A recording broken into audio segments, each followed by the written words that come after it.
name's Ernest, Grew in Truth Radio Network, here with author Jonathan Clegg.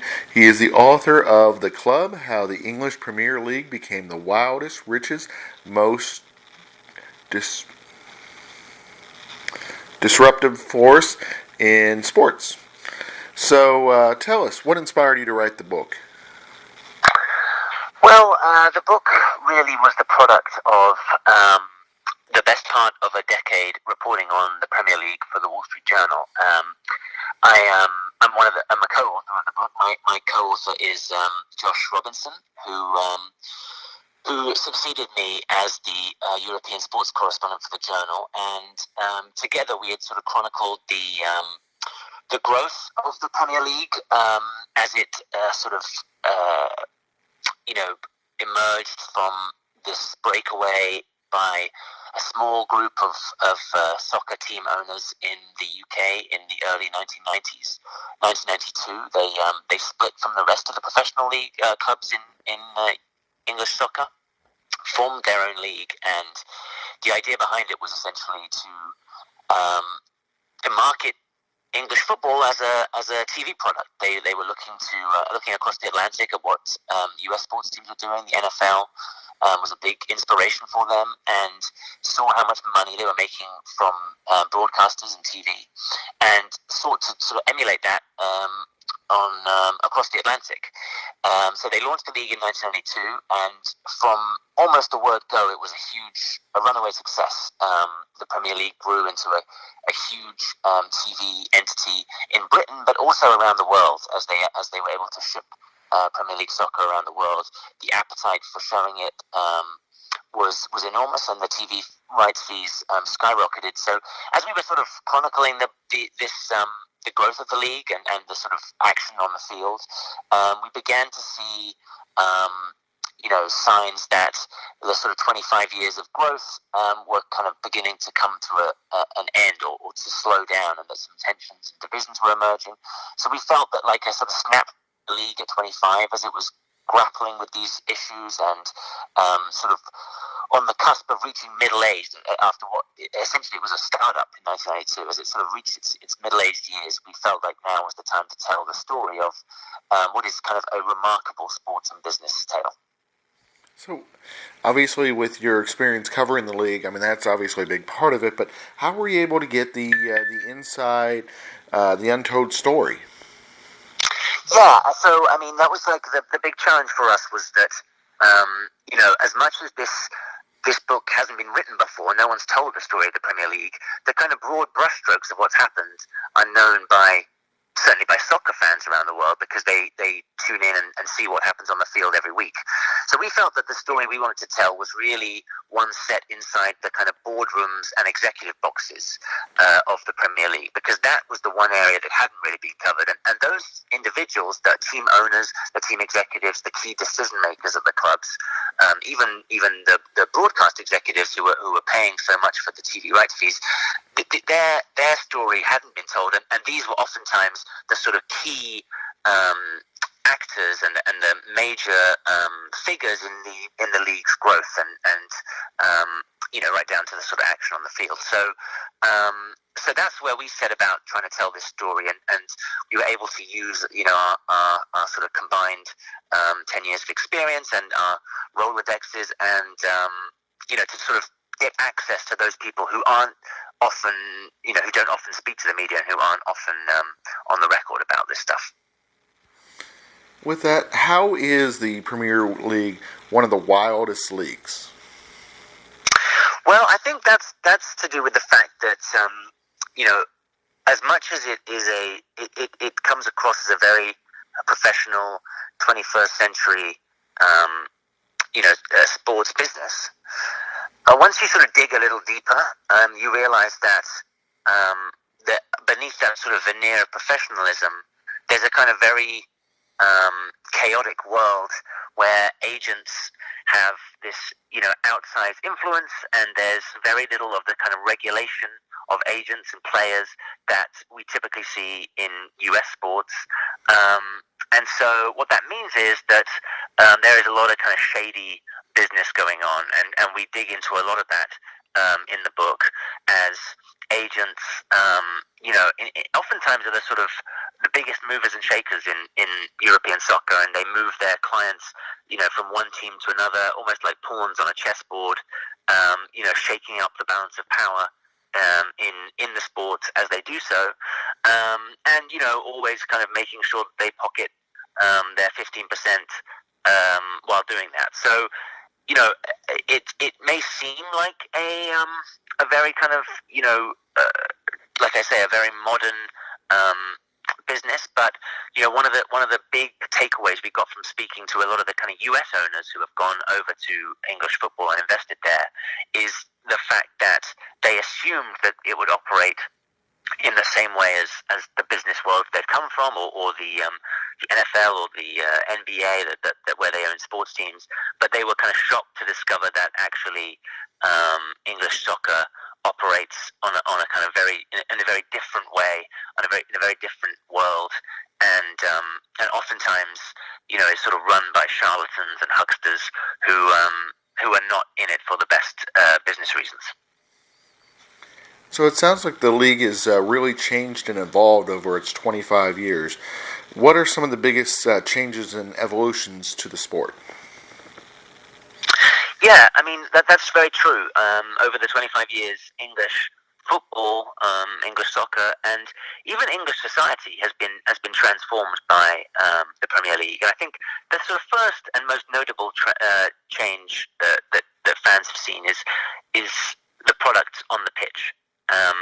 As money flowed into English football, more and more of the world's best players and the world's top coaches gravitated to the Premier League.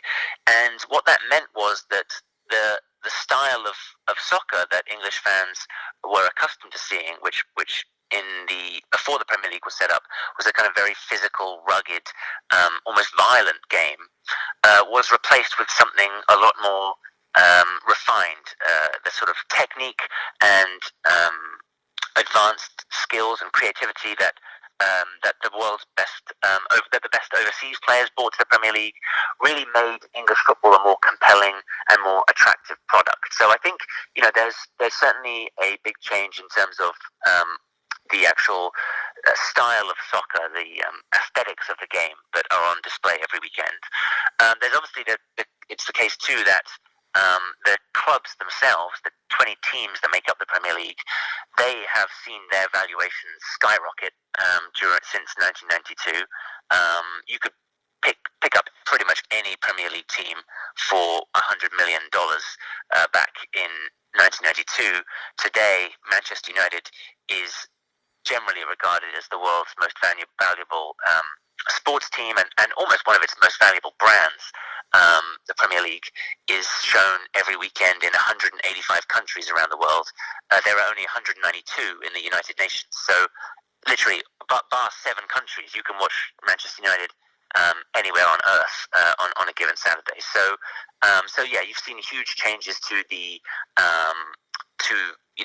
clubs and the valuations of them, and soccer has become more of a business. English soccer has become more of a sort of over business since then, bringing in investors from across the world. And the makeup of the owners has changed too. Back in 1992, English football was still largely run by self-made men who owned their local teams and thought that doing so was kind of almost a civic duty. But as money has flowed into English football and the clubs have become more valuable properties, we've seen investors from almost every corner of the earth come into the game, buy into the game, and shake up the hierarchy of English football as they've done so. No one more so than Roman Abramovich, the Russian oligarch and former chairman of energy giant Sipneft, who came in 2003 and bought Chelsea and really revolutionized English football in doing so. So it sounds like there are a lot of people that have had big impacts in the league. The players, the coaches, the management. Who do you feel of those has had the biggest impact as an individual? Yeah, I mean, it's funny. You can certainly make an argument that the individual who's had the biggest impact on the Premier League during its 25 years is someone that most soccer fans won't have heard of, and that is Richard, who is the long-time chief executive of the Premier League. He is essentially the equivalent of Roger Goodell, the NFL commissioner, but operates in a very, very different way. The Premier League is a very, very different entity to the NFL. Unlike the NFL, which has its huge offices on Park Avenue in New York, the Premier League still operates out of a kind of small terraced house in a quiet suburb of London. It has a very small staff. Richard Scudamore has about 6 people in his kind of sales team, and he has sort of essentially defined the role of Premier League chief executive as a salesman. He does not involve himself in disciplinary matters like Roger Goodell does. There's certainly none of the investigations of player behavior and criminal activity that the NFL has become involved in. Richard Scudamore sees it as his business to make the 20 owners of Premier League clubs as much money as he possibly can by selling their product around the world. And he has proved to be something of a genius when it comes to doing that. He has brought in billions and billions by selling the Premier League around the world, and has actually seen, we got to a stage now where for the first time the Premier League is a more valuable international product than it is domestically. The international rights fees the league brings in now now dwarf the numbers, the money that it gets from its UK TV contracts, and that has kind of changed the league in a very dramatic way, because in some ways the most important customers for these Premier League clubs are their fans around the world, not the 50,000 fans who take their seats in the stadium every weekend. So who are some of the people that have won and lost the most with the league? You mentioned, some of the owners have come in and it has went over really well for them, and then some of them it has cost them everything. Yeah, that's right. And there are very few owners who have. In fact, I don't think there are any owners who have managed to hold on to their Premier League team from the start of the league in 1992 to the present day. Every one of the original owners has sold their teams in the years since, and certainly those guys all did very well, because after setting up the Premier League, they watched their clubs transform into much more valuable properties, and oftentimes made huge profits selling out to foreign investors. So they certainly did well. But at the other end of the spectrum, there are teams who have been in the league and enjoyed the riches of being a Premier League club, but have lost out by virtue of relegation. And relegation is kind of the one factor that makes the Premier League unlike any other professional sports organization in the world, because relegation, as I'm sure you know, is the process whereby English football demotes its worst 3 teams at the end of each season to the equivalent of the minor leagues, and replaces them with 3 teams from the leagues below.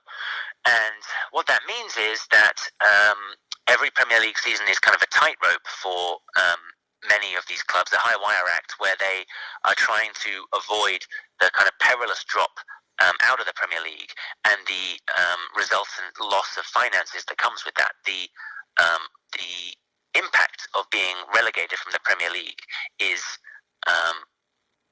very dramatic. You can lose up to hundreds of millions of pounds at the kick of a ball, and many of the clubs, certainly in the early part of the league, were simply not set up for this kind of sudden drop in revenue, and you saw them immediately, enter bankruptcy or sort of tumble way down the professional divisions in English soccer, so that now they're sort of rubbing shoulders with the sort of semi-pro and amateur teams that make up the English soccer pyramid. So, there have been examples, the likes of Bradford City, a small club who were promoted to the Premier League in the late 1990s, spent a ton of money on players, thinking that they could rub shoulders with the likes of Manchester United, and immediately getting relegated and falling into years of financial disarray. So there have been kind of wild success stories on one end, and awful, terrible losses on the other. Is it better to sell players or to trade them? I think that it is better to. I mean, I think that players would argue that that it is better for them to be sold, because at any given time, every player has a price, and I think that the way that soccer teams sell players means that there's greater player movement than there is in US sports, where players are generally traded or moved via free agency. And I think that every time a player moves, they are rewarded with a new contract, and that generally results in more cash in their back pocket. So I think from as far as players are concerned, and certainly their agents, I think the soccer transfer market, which is the process of buying and selling players, I think that's definitely worked out better for them. I think as far as club owners and clubs themselves and maybe the league executives are concerned, trading makes much more sense, because it's a much stabler way of doing business in a way. As much as players can ask to be traded, there's no demand on the teams to trade them. And whereas in English soccer, if a player sort of asks to be sold, it's almost sort of protocol that they are then passed on to another team. So I think, as far as the sort of business of regulating player movement is concerned, as far as the sort of team stability is concerned, the kind of way that US sports operate via trading is much more beneficial to those things. You mentioned before about how the league is so popular internationally. Is the league still is it still should be called the English League, or should it kind of maybe change the name to something more, World League, or that kind of thing? Yeah, I mean, that's a great question, and I'm sure there's certainly an argument that the word English should be dropped from it. That it should just be the Premier League, not the English Premier League, because it has emerged, since 1992 as pretty generally accepted to be the premier soccer league in the world. I mean, I think if there were going to be a change to the name, it would likely be, knowing the way that the Premier League does business, it would likely be the introduction of a sponsor. It would be the Adidas Premier League, or the Citibank Premier League, rather than the World Premier League. So basically, they get the players from all around the world, it sounds like. Yeah, that's right. I mean, the sport of soccer, professional soccer, essentially operates as a kind of free market. So players, professional soccer players, play in pretty much every country in the world. Almost every country has some sort of professional soccer league, and those players can then be bought and sold by teams in other countries, in other leagues, much as you would buy or sell any property. And so what that means is that the world soccer is the kind of world's ultimate free market, and the Premier League clubs are the richest soccer teams in the world, and so they generally have used that position and their financial might to bring the best players and coaches from the rest of the world to Britain's shores. Who are some of the people that you'd like to thank for their help with the book? Well, certainly my co-author Josh. He, this was a joint project that we did. That we, spent sort of the best part of 18 months doing together. So it certainly wouldn't have been possible without him.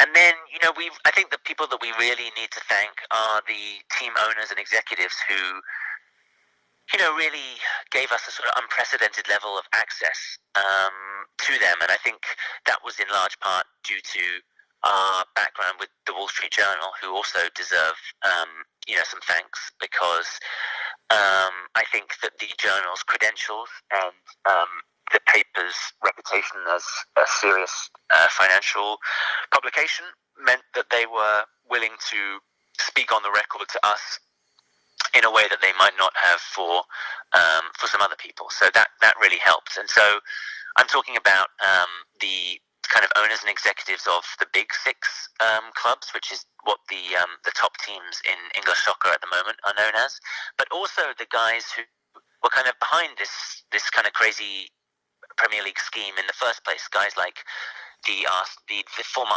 Arsenal vice chairman David Dean, the former Tottenham owner Irving Scholar, the former Manchester United owner Martin Edwards.